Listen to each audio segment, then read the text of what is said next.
Hey guys, welcome back. So in this video I'm going to show you how you can use templates in WorkFlowy. So let's get straight into it. Now as you can see right here, we see here some template for basically 7 habits of highly effective people. Alright, so it's like a to-do list. Alright, so how we can use it?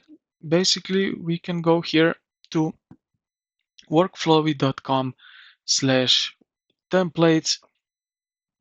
And right here you will find bunch of already made templates which you can just simply select. So let's say select this one here, and when you press on it you will see here that you can copy template. And what will this thing do is simply copy this template to your profile, and then you will see it here in the left hand sidebar templates. So this is template number 1, and then fundraising here is the template number 2.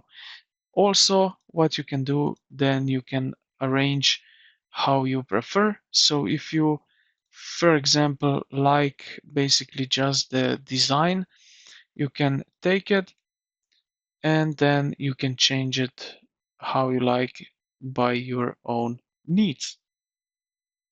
And yeah, this is pretty much it, how you can use templates here in WorkFlowy. So I hope this video helped you out. If you did, consider to like the video and subscribe to the channel. Thank you for watching, and I will see you in the next